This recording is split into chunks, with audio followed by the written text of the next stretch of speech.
Oh, awesome, Angel. Sorry. My apologies. Thank you for that. And I'm looking in the wrong place for the message. The chat box has moved. Technical. I don't know. Where would we be with them? Very bad spot if you're my age, I can tell you. Welcome aboard the Trading Buddies train, guys, for this Tuesday. It is about to arrive at platform MT4. Haven't used that one before, have I? God, where do they come from? I don't know. So let's go there, shall we? And see if we've got a breakout trade for today on the pound US dollar. That could be interesting, actually. I was having a look at the pound chart there a little bit earlier, and I thought this looked like it was headed in the upward direction based on a bounce off that. I'm on the weekly chart, mind you. Bounce on a base off the confluence area there. I'm probably still of that opinion. Let's see if the potential breakout would allow us to go to the top here.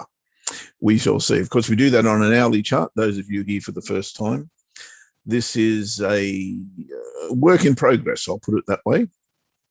And we haven't really decided on the best way to trade this yet. So whatever I do next, just be very aware that it is not a proven system.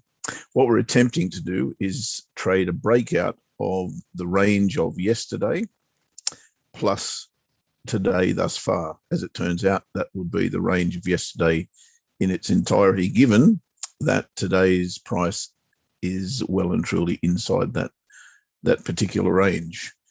Look, I'm not against this, I've got to say. I do like it when we're pretty much in the middle of the range prior to the London Open. It is a little bit large, but what I'd like to do next is work out where we can get to get us safe in the market. And I'll be looking for a first take profit, which is 1-to-1. Now that take profit is not really a put money in the bank type take profit. It's simply move your stops to entry. So the risk today would be about 105, say 115 pips, something like that. So I'll be looking for an area about 115 pips that makes sense to me. There's about 110. That would be the first resistance area. So that's okay. And I would anticipate that being a resistance area. So I'm okay with that. To the high side. To the low side, 115 takes us to, it's about the same, isn't it? Takes us to the lows. I think we're going to trade this, guys. I think we'll trade the breakout today. So here we go. It's on an hourly chart. Those of you who are, as I said, new, please do not put anything meaningful into this trade because it is not a proven way to make money. So here we go. What we do is we put a long entry, 5 pips above the high of the range, which again is yesterday plus today thus far. And we put our stop loss 3 pips below the low of that range. We also, at the very same time, place a short order 3 pips below the low of the range. In other words, at the stop loss for the short, for the long, and we put a stop loss 5 pips above the high of the range, which of course is the entry for the long. So I will show you how that works. So the first one will be a buy stop. I'm putting very, very little into this. So look, 0.05 of one lot.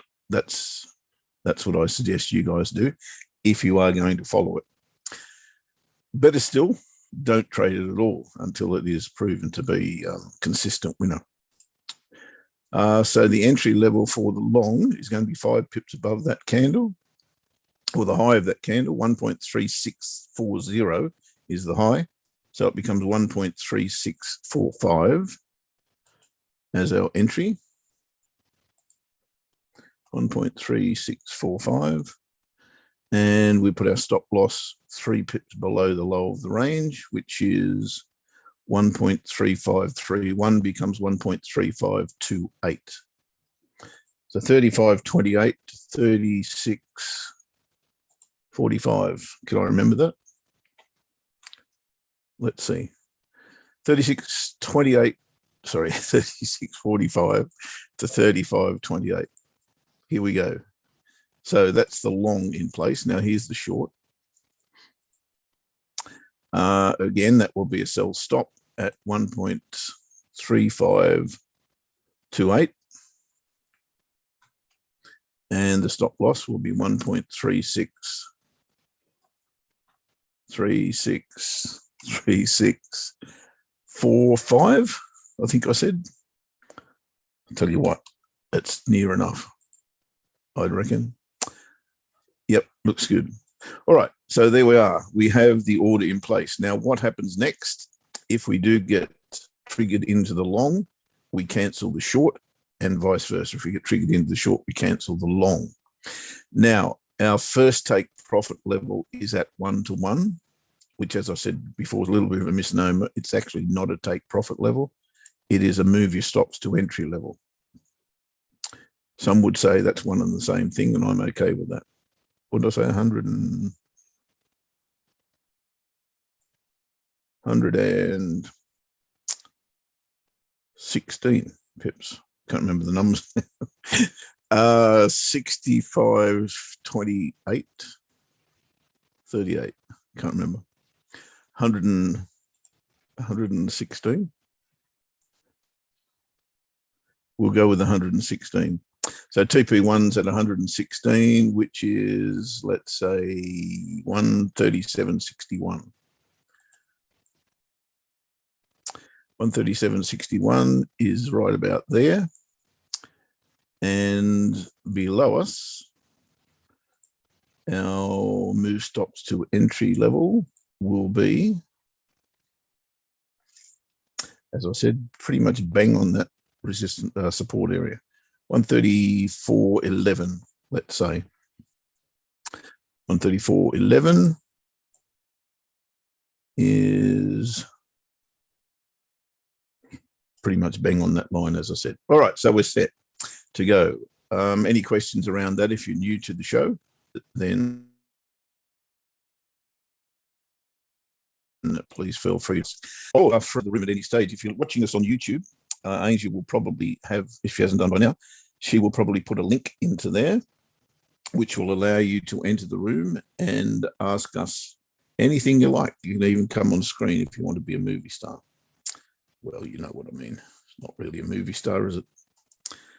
Hang on 2 secs and I'll get that up where it needs to be. All right, so yeah, the link is now in the YouTube chat. Right, we have had an RBA statement come out today, and I am keen to get long the Aussie pairs. Can I, as a result of the statement? Well, I've read the statement, and the statement read to me pretty much exactly the same as the last one, which is not unusual for a Reserve Bank. They pretty much cut and paste their statements unless there's something that has changed their opinion. I saw nothing in the statement to that effect, and for that reason, I believe the market sentiment, which prior to the statement appeared to me to be bullish the Aussie, should continue in that vein. We have seen a little pullback since the announcement was made, and on the 4-hour chart, it looks to me as though this is not keen to go below the weekly pivot. Pardon me, got a little bit of, didn't have any beer last night, did I? So I'm looking at this candle in earnest, suggesting that if it closes as is, or maybe even a little bit further down, I would like to place an order above that. We shall see how that pans out. Hourly chart is showing me the same thing, of course, a rejection of the weekly pivot, not once, but in fact, we've had one little false break of it since it broke early on Monday morning. 1, 2, 3, 4, 5 attempts to get below that level, all of which have failed. And now we, of course, have had the announcement, as I said. So I'm of the opinion this can go long, and I would like to trade it as such. Smaller time frame, the best case scenario is always for me a false break of support. If I want to go long, I want to go long from a support level. Now, in this instance, best case for me would be, if I can actually get my pencil up, and I can't, go away. There we go. Best case for me would be if price was to do this. Down here, blue's a dreadful color. Let me change that. Color white, probably best. So if price came down to here, maybe match that level. A little bit of consolidation here on a 30-minute chart, hourly chart.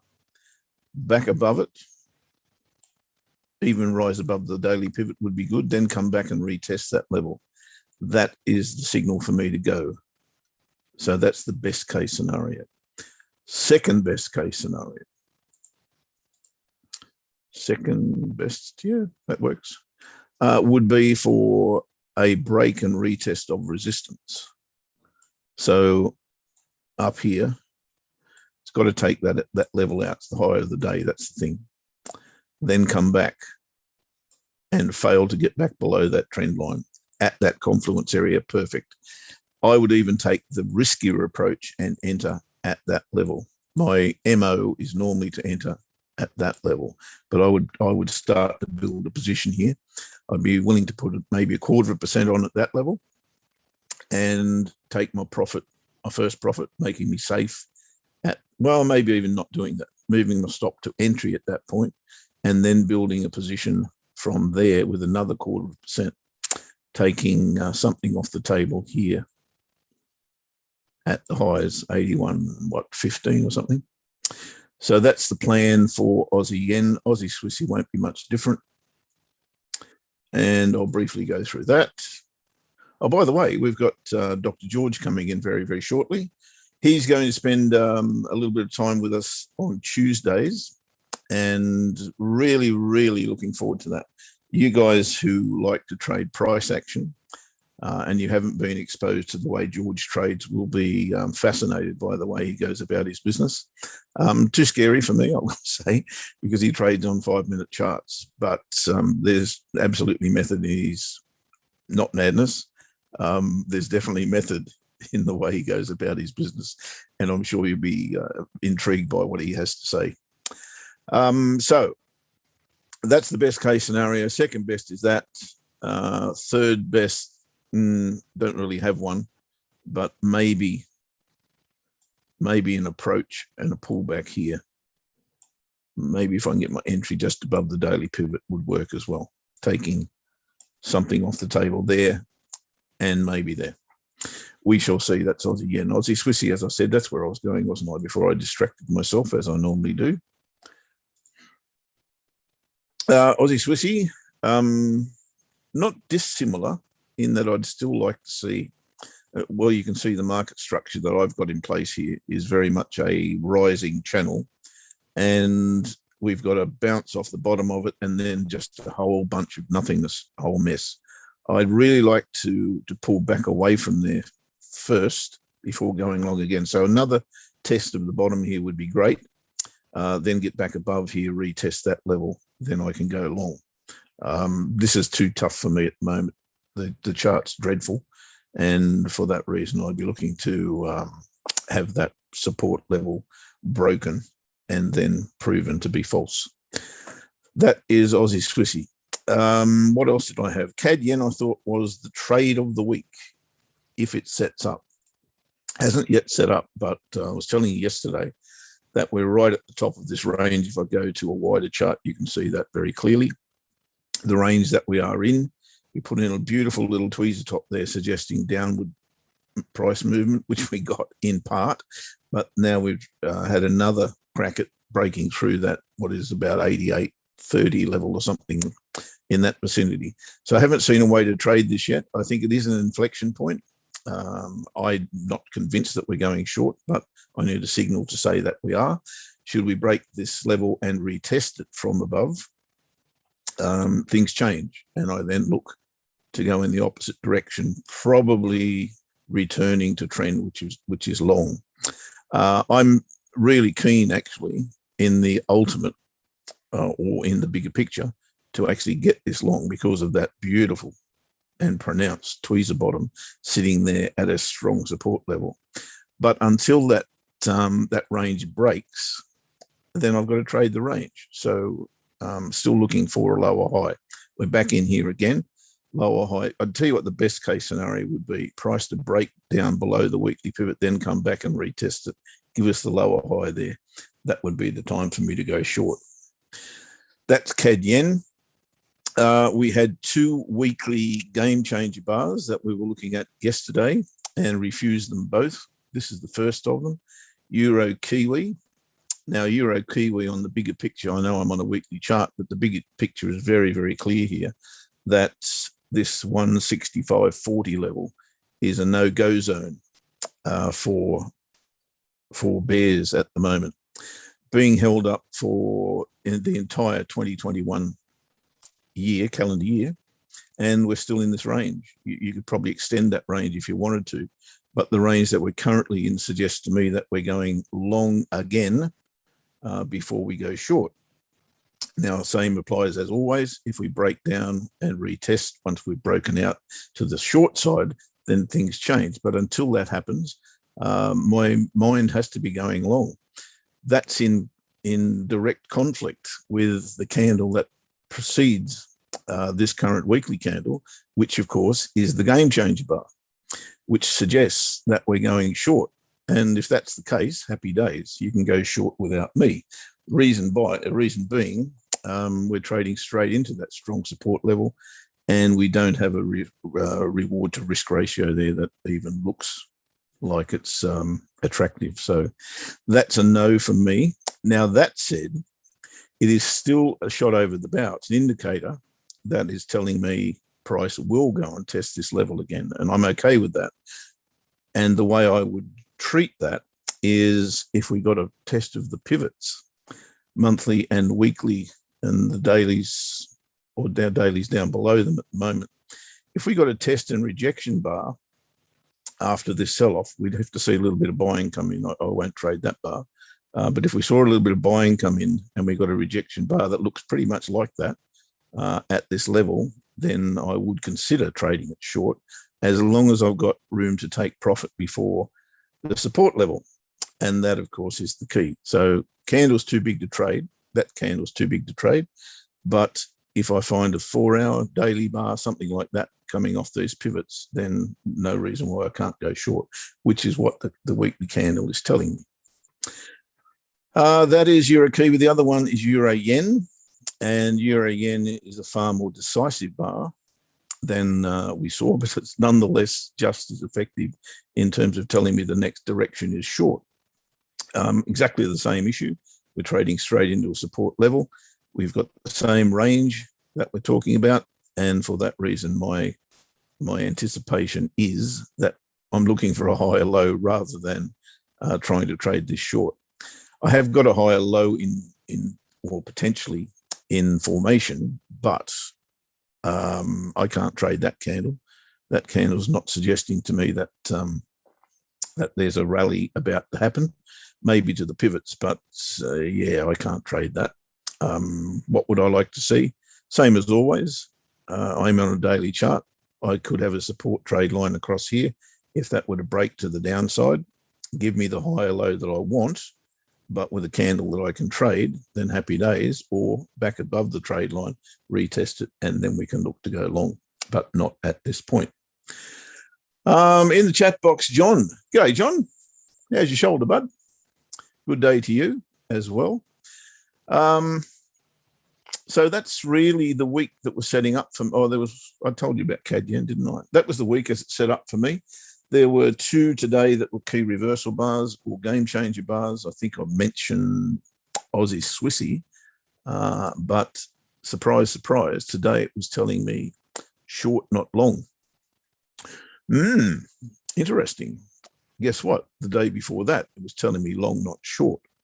The conclusion that I draw from that is that there's nowhere to go here. There's nothing to do, as I said before. So I'm just pointing out that there is a game changer bar in play on Aussie Swiss, as there is on Kiwi CAD. Now, I said in my preview this morning, and if you're not savvy to those previews, what you can do is have a look at the Telegram group, which I think to which there's a link below me here somewhere. If you want to join that, then you'll get my preview each and every morning, and you can get updates on my trades that I do take in this show and in by doing other shows at the moment. I don't think so. So you can keep up to date is what I'm trying to say by joining that Telegram group. I think it's free for a month. I could be wrong with that. It might be free forever. I don't know. But somebody will tell you if you go into there and try and join it, or the thing itself automatically would. So to this pair, dollar CAD, this was the other game changer bar today. And again, telling me that we should be going short dollar CAD. That's not a game changer bar. Kiwi CAD. That's why I've got the wrong pair. Try that one. That is a game changer bar. Exactly the same issue, if not worse, that I do have on those euro pairs that I showed you, the euro Kiwi and the euro yen. Yes, it's a game changer bar. I think it's, if there's a good one out of the three, this would be it. And the reason is, I think you've got room to take profit as it hits that trend line or that trade line. But it's still a little bit on the messy side of me. I think the retracement needs to be just a little bit deeper, maybe back to last month's monthly pivot, maybe back to this month's monthly pivot.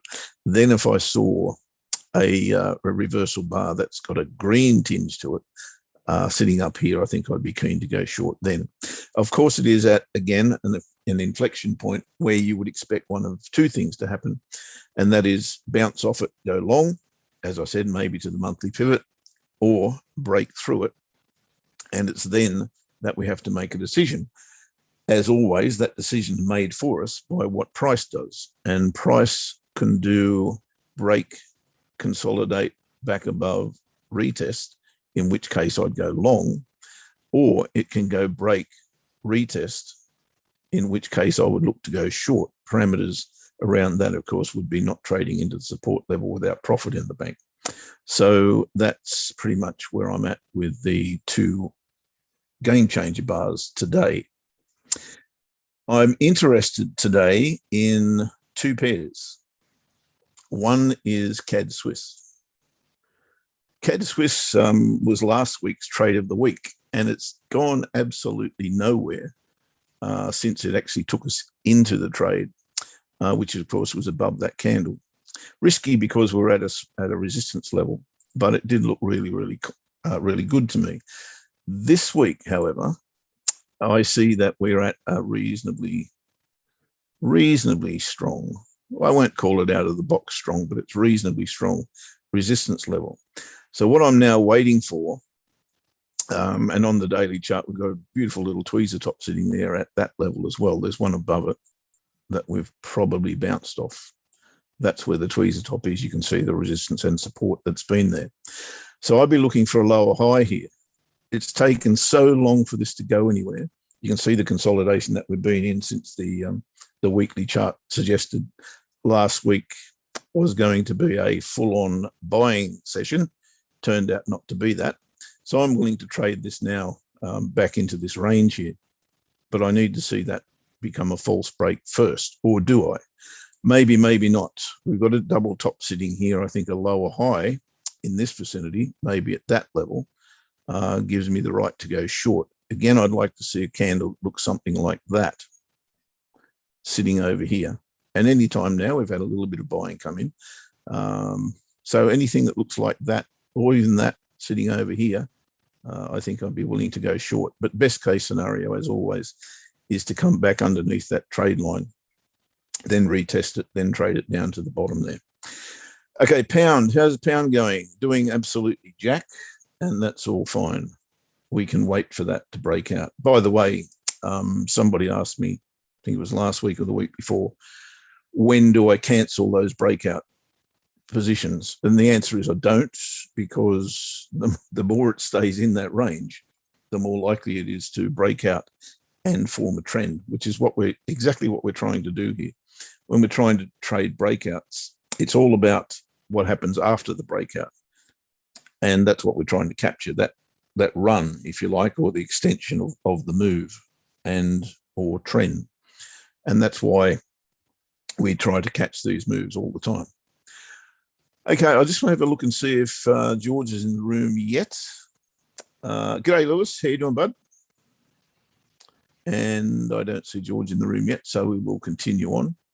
George, by the way, before he comes in, has changed his style quite a lot since the last time I was in a trading room with him. And we'll have a little chat about that before he goes into into what he is doing at the moment.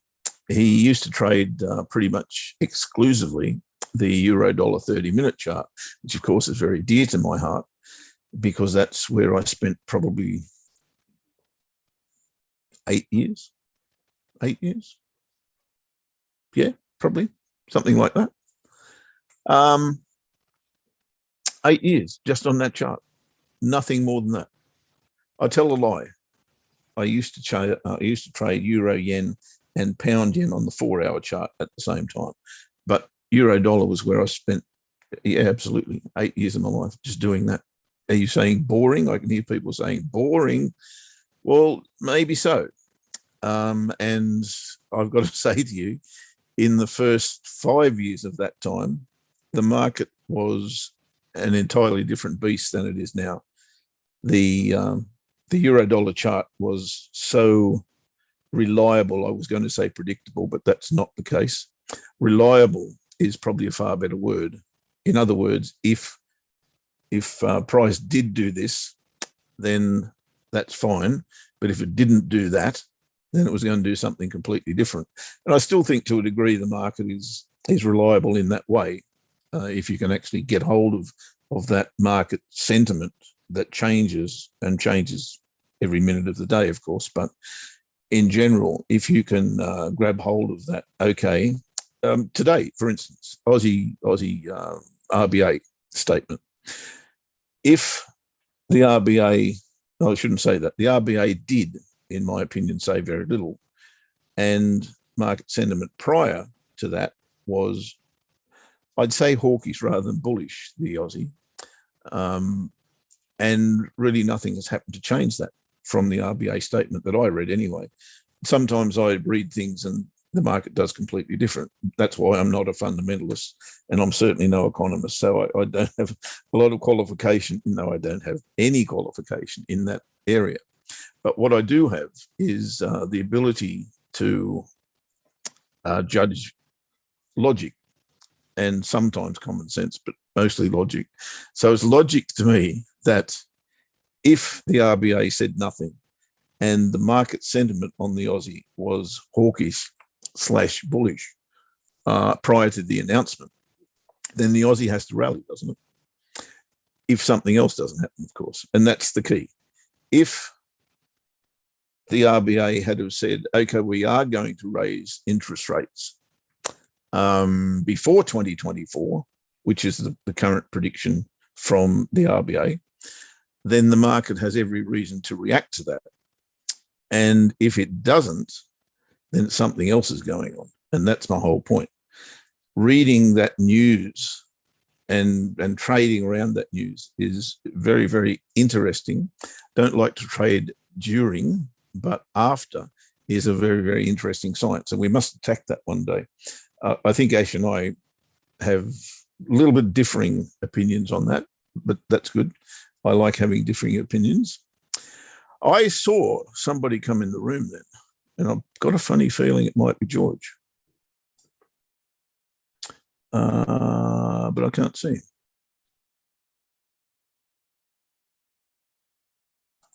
Just checking.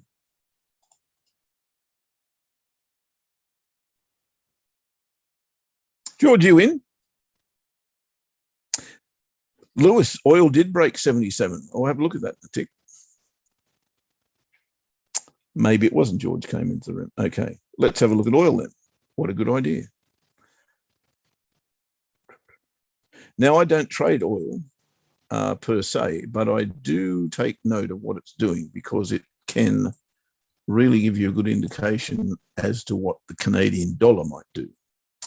Now, I'm on the weekly chart here, which shows, here, I'll go to the daily chart, which shows that $77 mark has indeed been broken. Now, I've got a, cheers, Angel, I've got a good idea around this that I was just talking about. Broken and broken decisively yet. It does have a bit of a tail on it. Had it closed up here, I would have been very interested in putting a short underneath that candle. And I'll tell you for why. It's exactly as I just mentioned. If something doesn't happen, then chances are the opposite will. So take that logic through to this candle. This candle has broken a pretty strong number. If I go to the weekly chart and go wider, you'll see what I'm talking about. I'm going very wide. Back in 2018, mid-year 2018, we got to $77, and then we plummeted and plummeted again. That, does anybody, will anybody ever forget that? We were watching it go, go, go, go, go. Oh shit, buy zone, buy zone, buy zone, buy zone, buy zone. You would have got hammered if you were trying to get in, say, from that level down.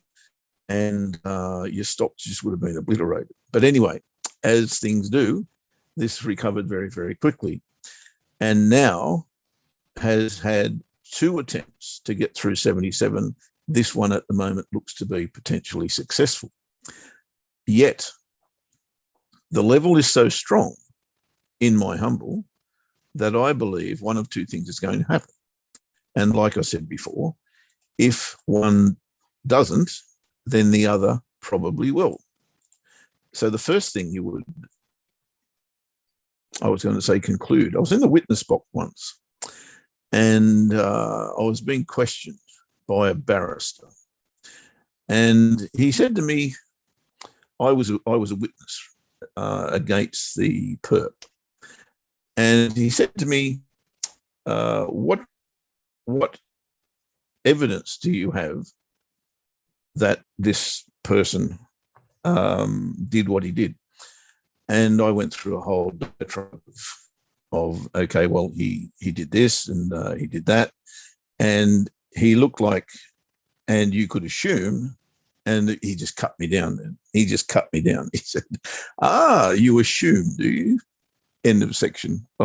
So I was not a good witness at that point in time. But I was about to say something similar. You cannot ever assume, because guess what? You know the old saying, don't you? You make an ass out of you and me. And it's so true. And it doesn't hold up in a court of law, I can assure you of that as well. But I'm completely off the track.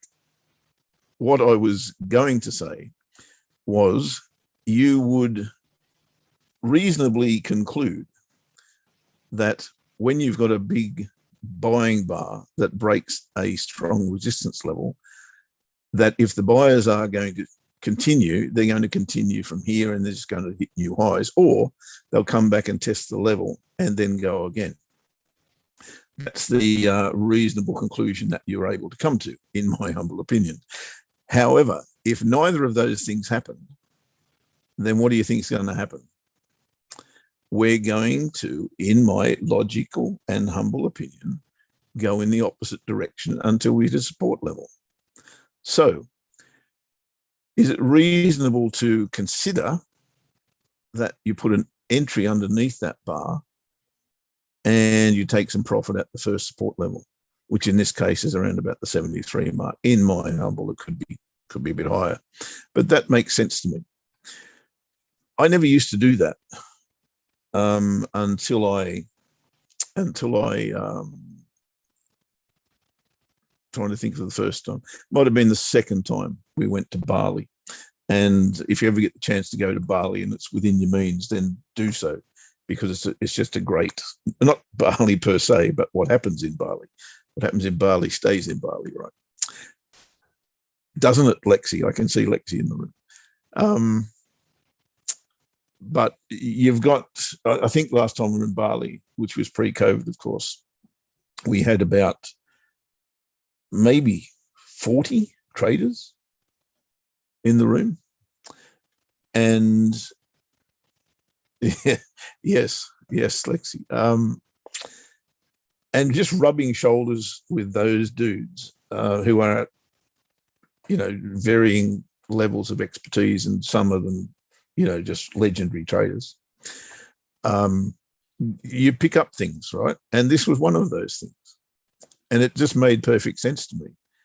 And ever since then, I've looked for that to happen. This is not a great candle to do it with, because it needs to close pretty much on its high to be that. Yeah, Lewis has been to Bali. To be that, to give you that certainty, I suppose, that if price doesn't go long because the buying is so strong, then it's going to go short. So that leaves me with the question today, Lewis, what happens next? And I've got no bloody idea, to be honest. What happens next to oil? I assume, did I say assume? I did. I reasonably conclude that OPEC has something to do with this. We had OPEC meetings yesterday. So I reasonably conclude that this has been the reason that oil has broken this level. And there's another point. If that's a knee-jerk reaction to whatever OPEC has done, and I've got no idea because I don't follow the OPEC news, but we'll get a full report on that tomorrow with Ainsley, I'm sure. Oil spill in USA. Let's short the 66. We could short the 66, but we'd have to be looking at getting something off the table here, Lewis, I think, mate, don't you think? So there's an oil spill is a big one, Gary? Big enough to drive the price down and short supply? Wow. Okay. Interesting. That is interesting. So I'm not going to trade that bar, but what I am going to do is watch this level extremely closely. And if I see any hint that there's a short on here in particular, if we come underneath that level again and retest it, giving us a lower high, then I'll certainly be jumping all over that. Lewis, you want me to trade? Lewis, you want me to trade this now, don't you? That's the bar that I was looking for, right? So you could look to trade underneath that if you're trading intraday. I'm not trading intraday particularly at the moment, but I can. That's the kind of bar that you're looking for these false breakouts. One candle false breakouts. Very, very good idea. If you have a long-term range, that's what I'd be definitely looking for you to do. Okay, that's enough on that. So oil is an interesting one with that oil spill. It may force this higher, because if there is a shortage, then obviously they're going to buy into it. Well, not obviously. Should never say obviously. Reasonably conclude that they'll continue to buy this. But as I said, if there is any hint that we're coming under here, then I'll be looking at that. Righto, so that is oil. Now, I'm a gold trader now. Did you know that? I don't know it either, but I'm willing to have a crack. That looks interesting. I'm on a 4-hour chart here, and I see the potential for this. How far can I go up here? Fair way, I think. Wow. That's a pretty cool trade line. I've almost got a short building here. Would I be willing to go short? Got a break and retest of that on the daily. Wow. It's all over the shop, isn't it? It's giving me a higher low based on this triple base. Don't think I would be willing to go short.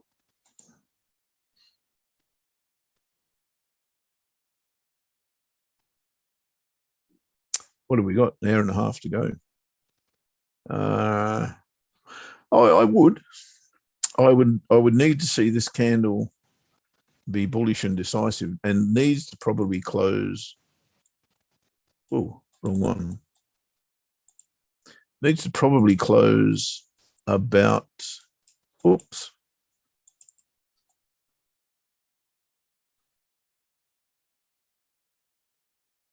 About there. So if it would close at 1762-ish, I'd be certainly willing to trade that short. Underneath, stop loss above that level probably, and taking profits.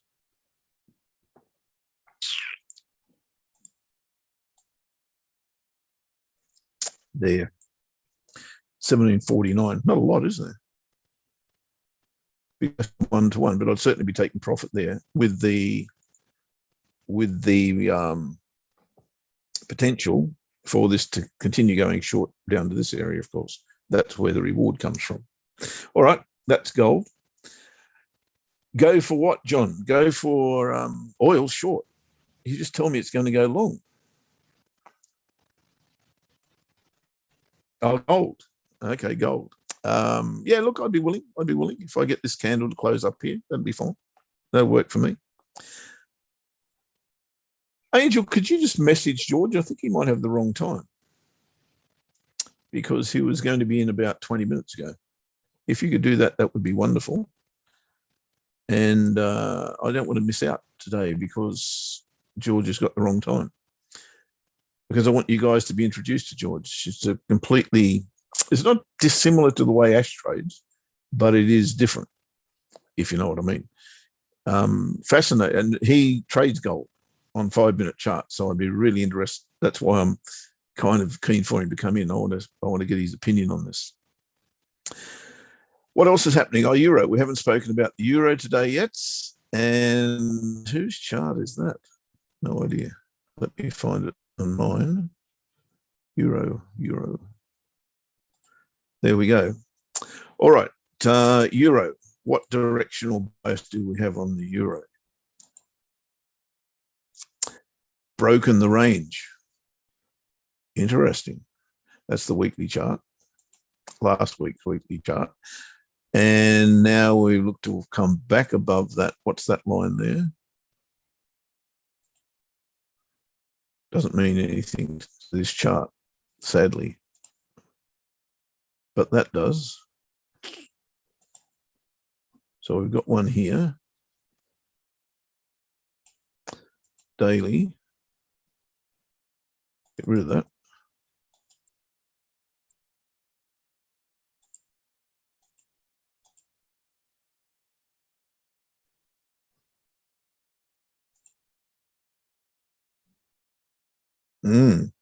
Just like yesterday, I haven't got a real good show on this. What I have got is a double cross of the weekly pivot. That's about the only thing that excites me, I think, at the moment. There's a bit of a range on the 4-hour chart that comes through here that we've been above and below. Yeah, don't think I'm that keen.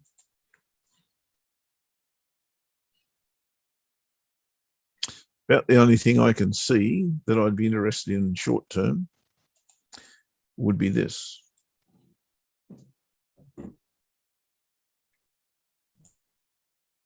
And it's a whole mess on that trade line, is it not?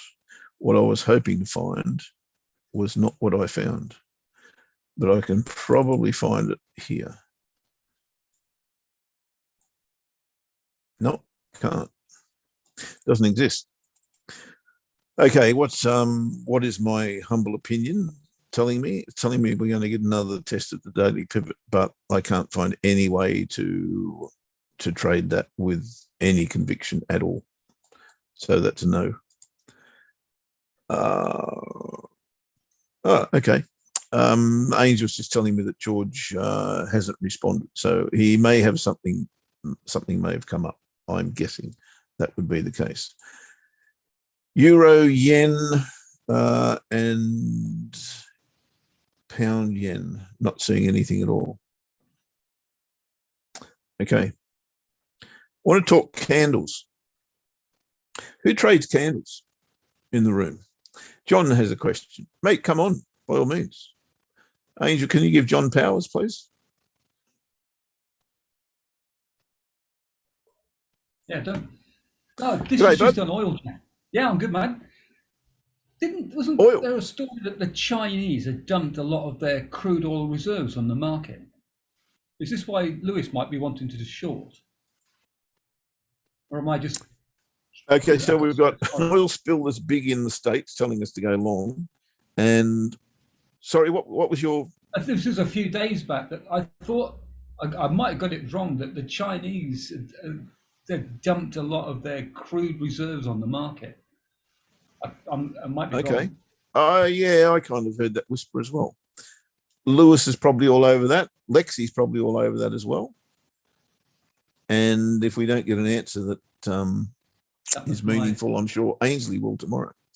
Yeah, that was my question. Candles, still trade candles. Yeah. Cheers, mate. Are you still in Aussie yen long? I was. I'm out now. I took my little bit of cash. I was in an Aussie Kiwi long. Aussie Kiwi. Sorry, yes. Yeah, Aussie Kiwi. yeah. But I took my cash and ran for the hills on Friday. I didn't want to hold it over the weekend. Okay, interesting week to have that in play if you're in profit, because both reserve banks, yeah, interesting. But you can see that the market doesn't think much of what happened with the RBA today.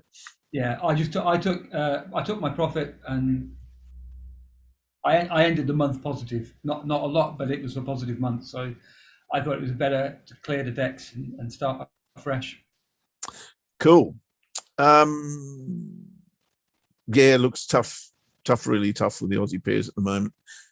Sorry, Aussie Kiwi at the moment, because yeah, what's going to happen? They say the RBNZ is going to raise interest rates tomorrow, maybe.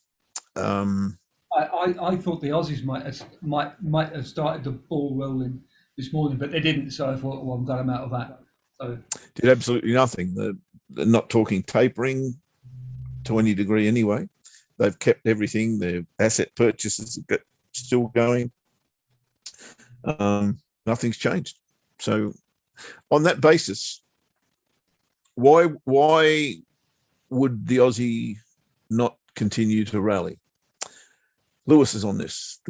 The coil spike, that would be the oil spike, likely due to OPEC meet. Yeah, that's what I said earlier, but I don't know. Now they've decided to increase 400,000 barrels. Pressure stabilizes down to the next port level. Okay. So Gary's giving us the oil spill in the USA is substantial. And Lewis is telling us that they're going to increase the supply. I think it's a nice time to stay out of oil at the moment. I would think on the basis, on balance, there doesn't really inspire me to go anywhere. So therefore, I can bring that back to the CAD. Nothing's changed for me. If I don't know what oil's going to do, then it just makes me a little bit more cautious if I do go in. But if I find an entry here, as I said, I'll certainly go in. It will probably just be a little less risk until Ainsley tells me tomorrow that no, all is well. We can do whatever we want to do. But I don't know that she'll be doing that, frankly. We shall see. Guys, what else have we got? I was talking about candles. I was going to talk about candles, wasn't I? Who trades candles? Hands up. Who trades candles? And how do you enter the market if not? Do you trade levels? Do you trade bounces off levels? Are you a scalper like Scalper Joe? Scalper Joe was short the euro when he came into the room yesterday, and he takes profit. Scalpers don't stay in the market too long, so it doesn't matter what happens next. If they get in, they get out very, very quickly. That's their business. He may well have made profit yesterday. Well, he said he did on the trade when he came in. I don't know. Nobody's offering that they trade candles, which is, sorry? I always look at them. I, I always thought, well, Everybody they're looks there, at aren't them. you? Yeah, I was going to say, everybody looks at. They're all there. Yeah, I will. I will if there's a high test bar, I'll look Okay, at that. I'll so look at that with interest. you So look at the high test bar. formation of the candle, Yep. I which 100% we all should do, because, and George is the absolute perfect person to talk about this. He's a candle whisperer. He sees the story in every candle, and trading 5 minute bars candles. Sorry, you would I don't take any notice of them because I don't trade on 5 minute charts, but he does. And every single candle, he will tell you a story about. I can't do, well, I suppose I can, because I've had a little bit to do with candles and the dude who is supposed to be the guru of candle patterns. What's his name? Steve Nissen, many, many years ago. And he tells all the stories about what candles are saying to you, the language of the candles, if you like.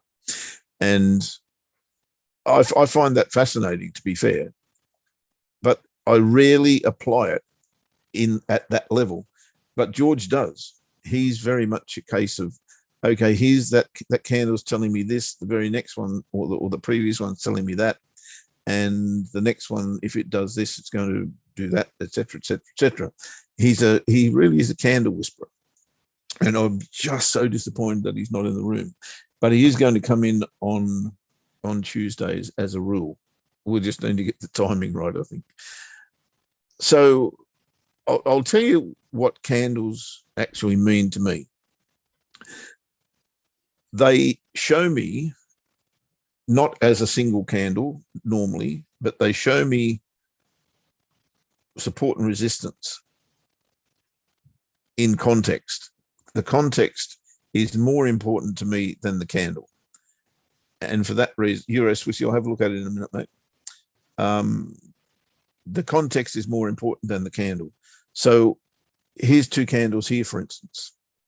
The context of this is that we are currently on, I'll call it a mini rally. It's a 4-hour chart. Some people would call it a trend, and on a 30-minute chart, you might call it a trend going up, although we've now had a deeper retracement.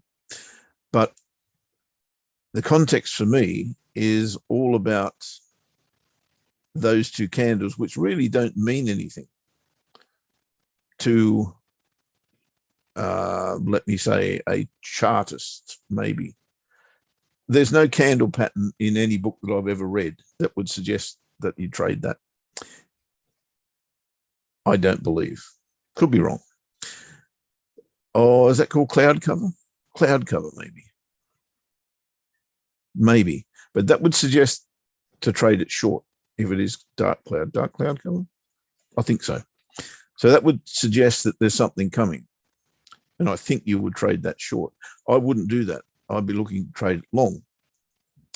Not so much because we have got a potential trend forming, but because the weekly pivot is such a strong level that has been broken and retested. Then my strategy kicks into gear. My strategy, as always, is if they don't go short, what are they going to do? They're going to go long. And that is what my strategy is based around. It's not about predicting that this candle's telling me the market's going long. It's not about that at all. It's about that candle should tell you that the market is going to go short. But if it doesn't, then the alternate to that and the cause and effect becomes, okay, it's going long. And that, in a nutshell, is exactly how I trade. Euro Swissy. So if you've ever done a candle pattern course, you would not listen to me ever, because I trade candles. I do so, but completely in the opposite direction. I look at those levels now a lot more, because sometimes it's looking like, okay, right, I'm going long. I thought, hang on, give yourself a break, go up some time frames and look at some levels. And sometimes by doing that, I have saved myself a bit of money because you can see there's a level just dead ahead, and thought, no, it's not getting past that, and it doesn't. Sometimes it just hits it and goes the other way, but it on the lower time frame, on the 1 hour and 4 hour, sometimes I was a bit lazy and I didn't have all the pivots on. But now, if I put all the pivots like you have them on, and you can see and thinking, well, there's a good possibility it's going to go there. I'll wait until it does, and then I'll see what it does. So I've saved myself some cash by looking at levels as well. I'll do you my favorite demonstration in just a minute when we've had a look at Euro Swissy about levels. Euro Swissy, my opinion on Euro Swissy is that we need a bit of a pullback. We're at a support level. Oh, gee, I wish 2015 would go to buggery, because it just makes this chart very hard to read, the monthly chart anyway. I'll have to go tighter. There we go. So monthly chart is,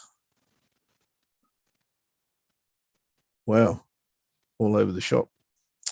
I'm trying to get something of a guide here in recent price action, but I've got a low test bar followed by a high test bar, which suggests that the market ain't going too far too soon. And that range that we seem to be in is reasonably popular as well.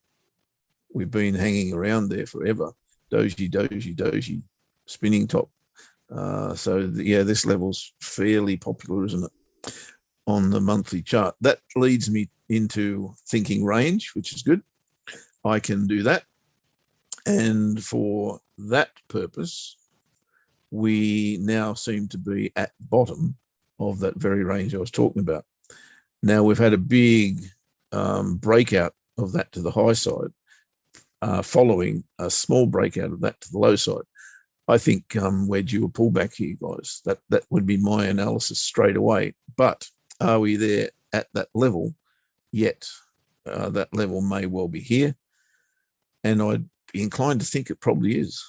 So I'd expect a little bit more downside, maybe a daily pivot test, then a short to here on the smaller time frames. That would make sense to me. So up here, down there, hourly charts, you can see that we are coiling up like a spring here. I would like to think there maybe is even a trade there at some stage, to trade back to that daily pivot, thinking, the thought process being that I'm expecting a retracement, right? And that retracement should go to the daily pivot at very least. It may even go to this level, may even go to that level before the short takes place. So the way I would approach this if I was trading intraday would be wait for a break below this trade line, maybe even put in a double bottom, come back above it after a little bit of consolidation and retest it. Then I can trade it to the daily pivot where I would have to take profit. The problem is the high of the day, which I just simply do not trade into. And going back to your point, John, levels are there for a reason. The market stopped there for a reason. I don't know what it is. Absolutely no idea. But it did. And it is the high of the day. So I don't trade into the high of the day unless it is a new high.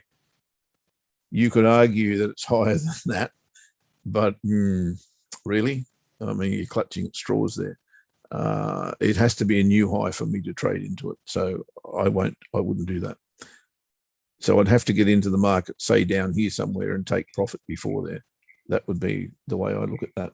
Who was asking me to do that? Lewis. Did you have something in mind, Lewis, around that? Short to go long is my, long to go short is my humble opinion. at the moment, but only short to here, because I think that's the bottom of the range. Then I'll be looking for it to turn around and go back into range to the top here. That would be my analysis at the moment. So yeah, that's my opinion, Lewis. John, you were about to say something? No, it's just that mine was just on levels, because it's all a big learning curve for me, coming from a very different career. But making more, what's the word? Instead of pulling the trigger, I'm looking at these levels now, and I'm trying to think, okay, what's going on? It's like with the CAD. Now I know that it's a lot of oil. I've made a little bit of money out of CAD, but in the past I have lost on it simply because oil's done something that I didn't really understand. That CAD was an oil. I kid you not, I would never have put Canada down as oil. Okay, that's interesting. In the Of past, course, no, you've joined a very non-exclusive club by losing money on CAD. Yeah. We all do. We've Yeah, all done it. But I like the CAD. I think the CAD's pretty good. Pretty good. I understand it a little better, but if it's the levels, I would say that looking at levels, seeing what the reaction is. It's like you've got that chart in front there, that Euro chef. I wouldn't go in because I've seen that big red drop down, and then I've seen that consolidation of candles within that one red candle. And nothing's gone above it, and nothing's gone below it. I wouldn't enter it because I don't know how to enter it. Does that make sense? Absolutely makes sense. That's And why I wouldn't enter it. I mean, I'm sure a more experienced person would have a better handle on it. I wouldn't until it went one way or the other. I don't think it's so much experience as in technique. It depends exactly how you look at that and how you trade. Like, I don't trade levels, but if I did, I'd put a limit entry order there, short, and I'd put the stop loss well above there, because I think that's the second most likely outcome here today, is that price goes to there. First most likely is it goes to there. What happens thereafter is anybody's guess, to be fair. But if you're going with that momentum, you've probably got to think it's going short. And going back to what I said before, my analysis would be that it's going to test this level. It may not, but that looks logical to me from the charts that we've just looked at. And it's not that far away. So Lewis and I think both have the same opinion that we're going to get a daily pivot test and go short. And I totally, absolutely 100% agree with that. But that doesn't mean I have a system that can actually trade that, because I go to coward's corner, I suppose, when it comes to limit entry orders, because I can see that you're trading against current momentum. No matter what anybody says, the market's going in that direction, and you're not, well, I suppose if you haven't got so much confidence in that level that it's going to bounce off there, I 50%, 60%, 70% reckon that it might. But like I said, it might bounce off there, and it might bounce off there as well. There's every reason to think that's the case. So for me to put a limit entry order there just doesn't make sense. I wouldn't do that. I'm not that brave. Well, I'm not either. Totally not. Not with limit orders. No, the better people than me. Yeah, me too, mate. It's just not my system. But if that were to come off, then perfect. How good is that? As I said, I should be able to put an entry there with the stop loss above there, but the risk reward on that's crazy. If I think I'm only going to here, I'm 10 to 1 on or something like that. That just doesn't make any sense to me. But am I convinced that this is going short right now? not on this time frame, no. But on this time frame, yes, I probably am. But I want to see a daily pivot test first.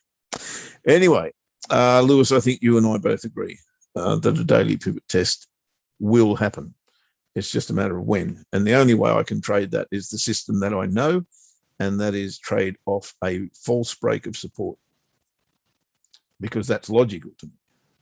It's logical to me. If they're not going short, they're going that way. And the first level of resistance is where I need to be taking some profit, or at least making myself safe in the market. So that's logical to me. It makes sense. And if it makes sense, then I'm happy to trade it. And I think that probably is the key. If it makes sense to you, then trade it. If it doesn't make sense, why would you trade it? That's illogical, right? Just doesn't cut in any way, shape, or form. What was I going to do? I was going to show you my little exercise, wasn't I? For those of you who haven't seen, probably plenty of you have, I think it's the very, very best way to control your intraday trading. And when I say control it, that's exactly what I do mean, because it shows you, or it should show you, what not to do rather than what to do. And that's the whole point of the exercise. So I would, those of you who haven't seen this, take particular note of it. It's relevant if you're trading intraday, but it's also relevant on bigger time frames if you go through the exercise. I'm not suggesting it's the same for every pair, not at all. But on this pair, euro dollar, it is super, super graphic. So I'll go to a bear chart. That's easier. I actually stumbled across this by accident because I was just putting lines on the chart one day, and I put these lines on there and thought, holy snap and duck shit, that makes perfect sense. And ever since, I've shown many, many people this, and they kind of get blown away by it. So 4-hour chart's the best way to depict it. And you go into the pivots. The pivots, which are, to my mind, they're the number one indicator. Why? Well, because they're leading indicators. They're not lagging indicators. Daily pivot goes before the market, right? It changes before. And if you're savvy to that and understand the numbers that surround it, the probability of pivots being tested and what happens when they are, if you understand that, you're a long way in front, particularly if you're trading intraday. So if you are trading intraday, let me get rid of the weekly pivot, and let me get rid of the monthly pivot, and we'll talk about the daily pivot. So we'll go into the properties of the daily pivot. I'll go reasonably slowly here so that those of you who don't know, can actually follow it. So we've got inputs up here. Once you go into the properties of the daily pivot by right-clicking on it, you will see a thing called inputs. Now, what you need to do on the second level, which says show all support and resistance level, click true instead of false. That will allow you to show all of the daily pivots, DR1, DR2, DR3. And then you go to colors, and you select number 1. Double click on that. It'll give you a drop down menu, and you want to make that green.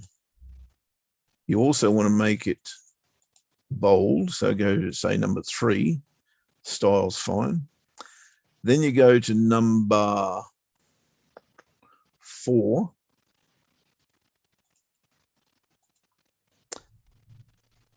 Sorry, go to number, I haven't done this for ages. Go to number 2 and make that red or crimson, that'll do. Then go to number 3 again, the width, and click OK. I got that wrong. Let me get rid of that, or not get rid of it. Must be number 4. Oh, I went number 2. Is it 2 or 4? 3 or 4? Let me try 4. Red. 3. Okay, that's what I wanted. Right, now, what I've actually done is I've shown you daily resistance 1 and daily support 1. You can actually get rid of the daily pivot. I'll do that. So we don't want the daily pivot. We don't want to see that. So that becomes none and it disappears. So the point of this exercise is to show you what happens just about every single day of Eurodollar's life. And what happens is it stays between DS1 and DR1. When it hits DR1, it tends to come off it. It tends to come off it. Sometimes it breaks through it, obviously. But these days are far rarer than these days, where price just stays in there all day long. And when it hits the support level, it comes off it, comes back into the range. How many times does it go out of that range and stay out of that range on any given day? You can count them on your hand, right? And we've gone back how many days? I can't count them. Too hard. It's too late. But we've gone back many, many days, and you can see that price rarely goes outside those levels. What does that mean? What that means is if you're trading intraday, and I stress this, it's only intraday, because it doesn't matter generally if you're trading trend on a daily chart or on a 4-hour chart. It doesn't really matter because your stop loss is going to be out of the way. But on an intraday chart, if you're trying to go long, if you're trying to enter the market long here because you've got a reversal bar, you really are trading against probability in a major way. And it just doesn't pay off. How many times would it pay off? If you entered the market there, you might get a little bit out of it, but it doesn't stay out there too long. You do get flash crashes, no question, and you do get trend changes, but they're super rare. Most times you will find that price stays inside that DR1 and DS1 area. What if you put DS2 and DR2? It becomes even clearer, right? So the probability of you entering the market, say you want to go short here, probability of you entering the market on the bearish bar at DS1 of making money is negligible. So those levels you need to have on your chart. You need to have the pivots on. If you're trading intraday, forget it outside of intraday. If you're trading end of day, or if you've got long, big stops and trading trend, different story altogether, because you're not interested in what's happening intraday. It's all noise to you. But if you're trying to trade 30-minute charts and 5-minute charts, 15-minute charts, hourly charts, then you must know that the probability of going below DS2 is negligible during that day, because price simply doesn't want to do it. Might do it the next day, no problem. But we're not talking about the next day. We're talking about intraday trading. And you can get in all sorts of trouble if you don't understand that. So there is an exercise in trading levels, intraday trading. I suggest if you trade a currency pair often, then what you need to do is do this exercise, and then do the exercise with DR2 and DS2. And on this, should I do it? I'll do it. Righto. I'll show you number 2 as white, and number 5 as yellow. Actually, we'll get rid of the others. That one. And that one. Now what do you see? How many times do you go outside those levels? Almost never. Almost never. Once here for a little bit. Probably a news candle. Something same here, probably news. But generally, on an intraday basis, you will find that euro dollar in particular, because it's the most traded currency pair, will find its way back from the highs to the lows, back from the lows to the highs. It's just the way it is. And you need to understand that if you are trading intraday. So if you're trading a currency pair or anything really. G'day, Joe. How you doing, bud? I'm just wrapping up, mate. Sorry, I only saw that message just now. What you trading, man? I'm not trading anything at the moment. What I am doing is showing people who are trading intraday where they shouldn't be trying to enter the market. And that's the whole point of this exercise. It's not what you should be doing. It is what you shouldn't be doing. Okay, so don't go short below DS2. Don't go long above DR2, sorry. It will pay you once every pancake day. And once every pancake day just isn't good enough. Okay, I'm about done, guys. I'm really sorry that George couldn't make it into the room. He will definitely be here next week. Still hasn't logged in the meeting. George said thank you, but still, okay, gotcha. He's obviously got an issue, and hopefully that will be rectified next week. You're welcome, Joe.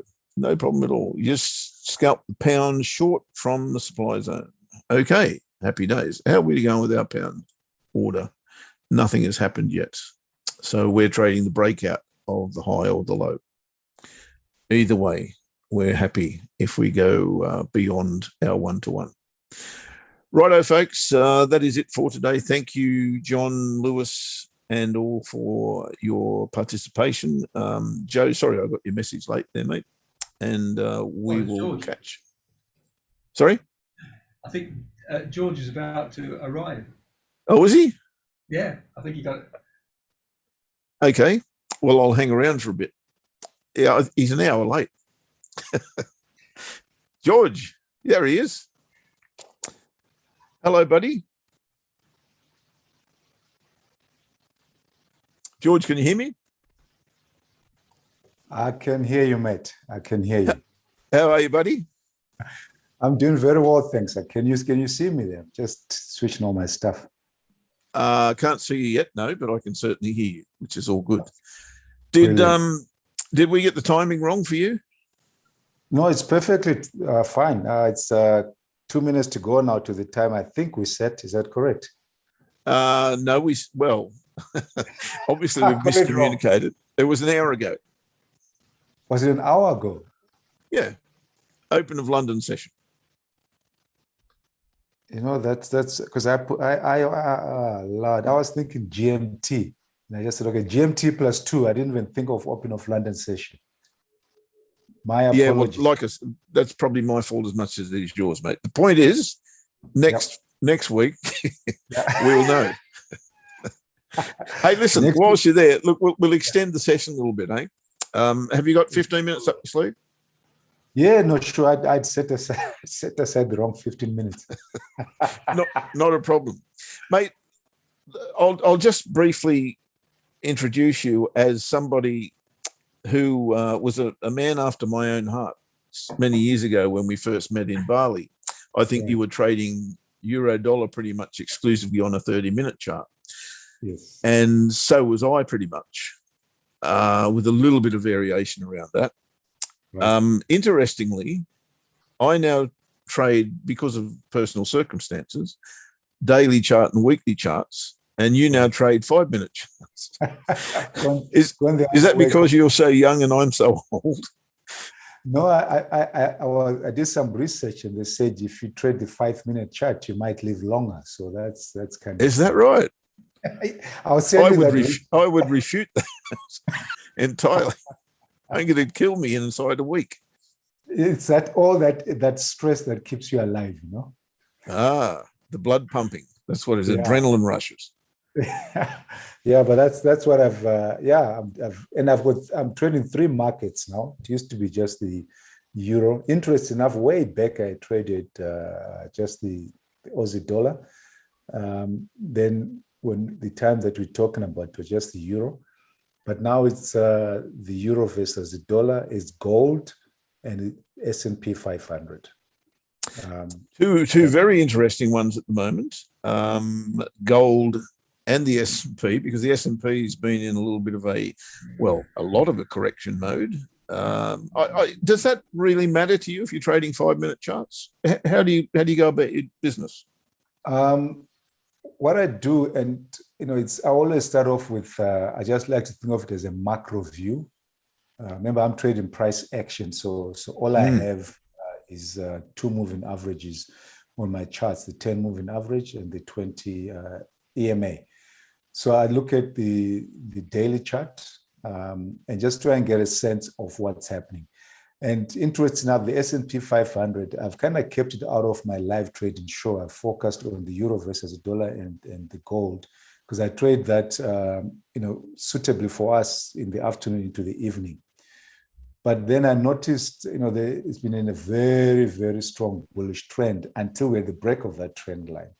And I brought it up to the guys about a month ago to say, if this happens, there's some interesting times ahead for the S&P 500. And what I was talking about is showing them one of my patterns that I trade. It's a major trend reversal. So I got to see a strong trend and then break of that trend, because I'm trying to get into a reversal that might lead into a new trend early. Okay, if you get in early, I mean, you really can just sit on it for months and months and months. And you can pick that up on a 5-minute chart as well? You all know. So what happens? You get it on the macro. Yeah.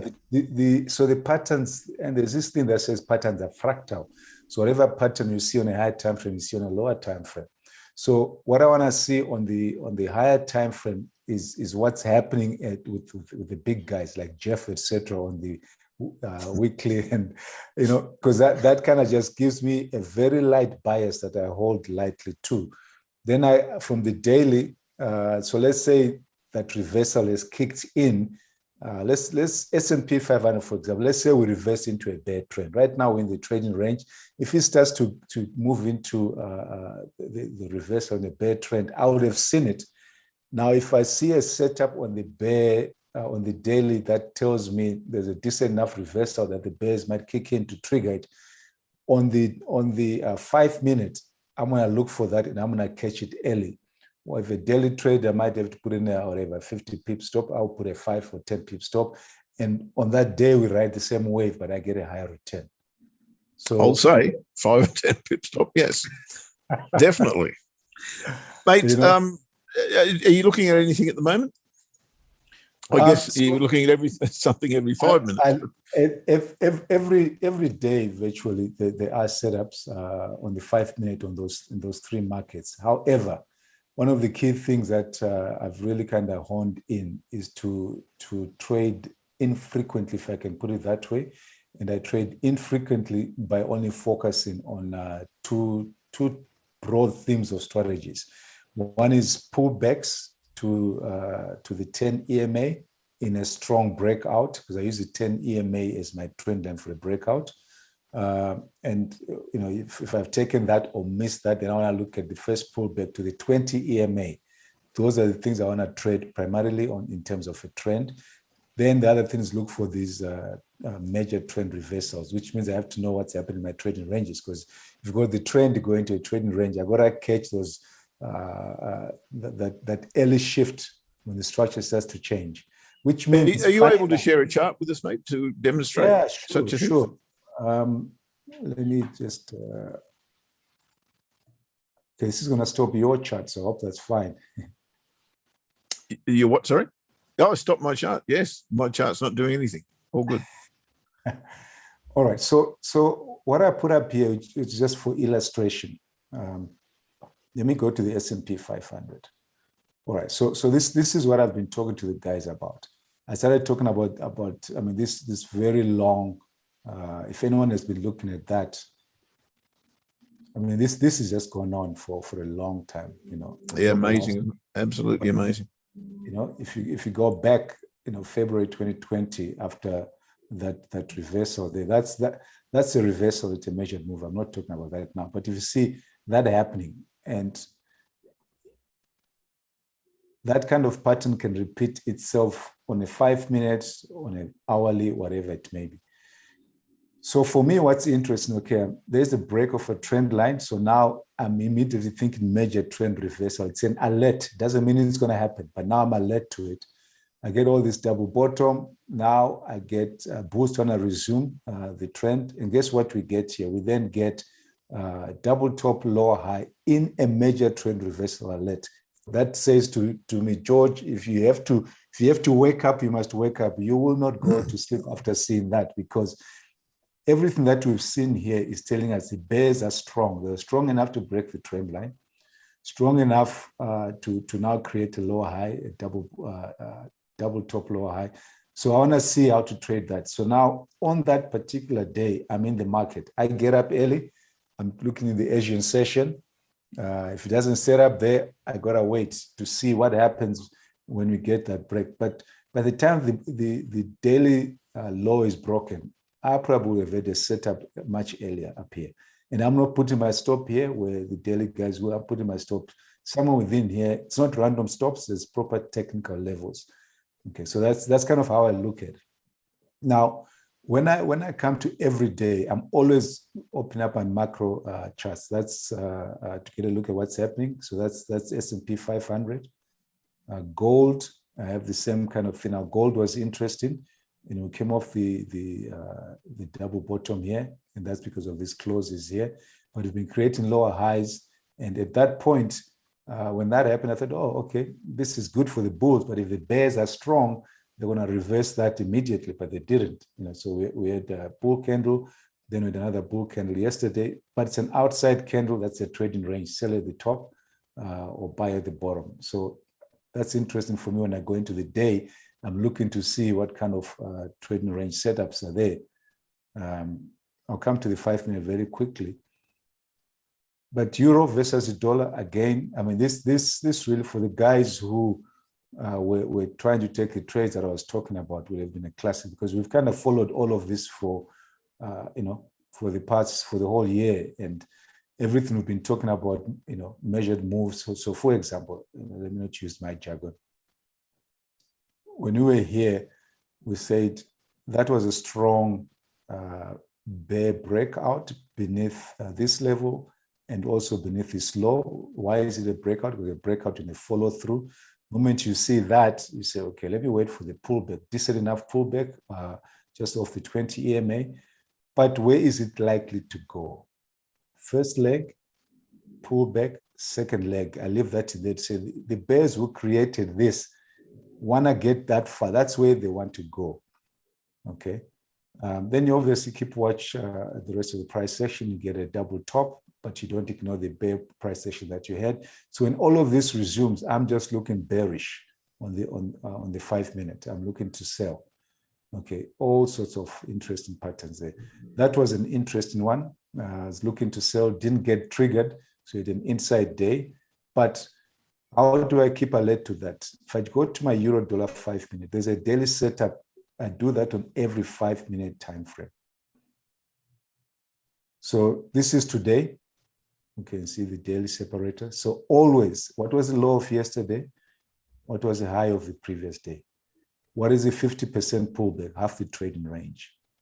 Okay, because every time the market breaks out of any trading range, be it a couple of candles, be it a doji, whoever is broken out wants to try and get to a measured move. So I always want to see what happens if we break beneath this. The market might want to get to a measured move, which means for me, if we do get a breakout, let's say I mean, the one that I showed you just here, that didn't happen. So that day, we didn't break beneath the bear candle. I mean, the low of the day on the previous day. But let's assume we did that here today. When I see that, I'm saying wherever is creating that, that's a bears, the market is drawn down to at least an extension of the trading range. So if I see setups here, I'm not going to go and take my one-to-one. Okay, I'm going to try and hold on to my trades as much as possible and just swing them until we get there and hopefully see a reversal pattern. So in terms of a daily setup, the low of yesterday, the high of yesterday, 50% of that trading range, because that's also a magnet that the market might want to just bounce off. So you don't get surprised by things happening in the market. Then if we get a bear breakout, how far can we go? If we get a bull breakout, how far can we go? So those are, I mark those as invisible levels. Then I just open up my chart and start to trade. When I say open up, then I'll just be going in now to say, well, let's look for options to trade, etc. Same kind of thing. So remember, there was our gold, 5 minutes, just in a long-term view. I mean, so not long-term view, just to show you at a macro squeezed up level what I'm doing. Low of the day, high of the day, 50%. You can see today is a classic one. So when I see that, I'm not surprised. Why is the market creating a trading range there? Well, we had that bear trend. The trading range is a bit of a correction. What can happen? We can have a resumption of that trading range. And if it's going to resume, I'm going to catch it in there and carry on and see if I can get a pullback to trade. If it reverses, not a surprise, we're at the 50% pullback. That's a magnet. It can reverse there. So we had a 3 push pattern there, which is a wedge pattern. Fantastic. If I get a double bottom, higher low, I'm going to take the trade because I'm going to say, hey, I want to hold on until I get to that extreme. Same thing I have also on the S&P 500. Now, what I do on my show, Jeff, there's two things. If there's, we always look at what's happening on the day. If there's things setting up or what to look out for, I tell the guys, this is what's setting up. Look out for this, wait for it, and execute when it turns up. I always say, with the strategies that I'm trading, the pullbacks in a trend to 10 or the 20, and also the trying to catch a trend reversal early, I'm 100% certain it's going to happen 60% of the times. 60% is not bad. We'll go with that. So if you are patient to wait, it will come up and you can execute. So I then just go back and see any day that I thought was interesting. So part of it is what's happening live, what can you look at? And then, I mean, if you ever look at this is Friday, whether it's here or whether it's euro or gold. Question is, how would I have traded this, using price action? Well, I then drill in and talk to guys about how we can start to pick up a trade. So here's a good bear trend, right? Into end of the US session. There was a pullback there. And then there was a reversal. Man, if you could have found ways to trade that reversal as the major trend reversal and then just hold on to it, you would have made a huge return. When I say huge, I think of myself as a swing trader, so I don't scalp. I used to. If you remember the old days, in and out, I said I stopped doing that. I want to wait and see if I can get into a trade that I can hold for 3-to-1, 4-to-1, and build positions in it. So you could have taken that. That, again, if you look at it, there is a bear trend. There is a reversal that's taking place in there. If you're able to understand how to trade the reversals and jump in within the weather and hold on to it, if you don't do that, there'll be pullbacks that you can trade. So I go in and I share the guys with the guys actual examples of how to take these trades. I mean, I could go on and on, but again, it's the same kind of thing. Okay, I showed you euro just now. Mate, you're still a man after my own heart because I think reversals are my favorite plays. If you can pick them up, they're really, really nice. And I love the way that you're using the extremes of the previous day. That's very much a case that I just pretty much demonstrated to the guys. If you using those support and resistance areas are supremely important if you're trading intraday. Yes. Yeah. Because Mate, so how do the guys tune into your show? Obviously, it's on all the socials as well as this show. Same place. Yeah, same time, same place. It's 9:30 GMT. Yeah, that's the safest way, isn't it?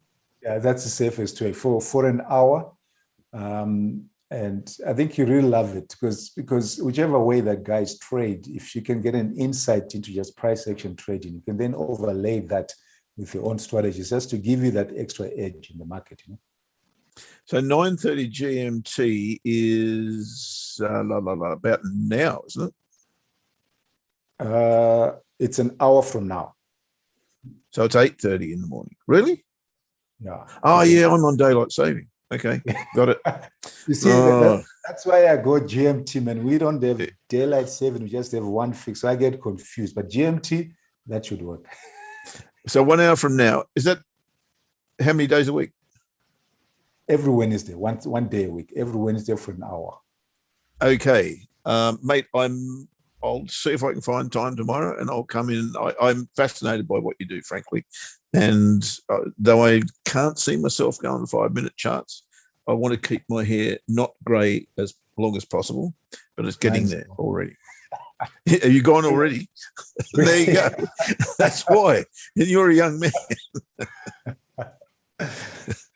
All right, mate. I'll let you go. I know you've got plenty. Sorry? I really appreciate it. So daylight saving or not, next week it's an hour earlier than I rocked up. Okay, you got it. I'll be there. All right. All right, mate. Thanks so much for coming in. We'll catch up with you next Tuesday, and if at all possible, I'll tune in tomorrow and have a look and see what you're doing. Excellent. Thanks to everyone listening. Cheers, guys. Much appreciated, George. And folks, that is the end of the show. We have been a little bit over time today, but that's fine. I don't think you'll charge us any extra for that, or we won't charge you any extra for that. It wasn't double nothing that much. Have a great rest of the day, and we look forward to catching up with you tomorrow.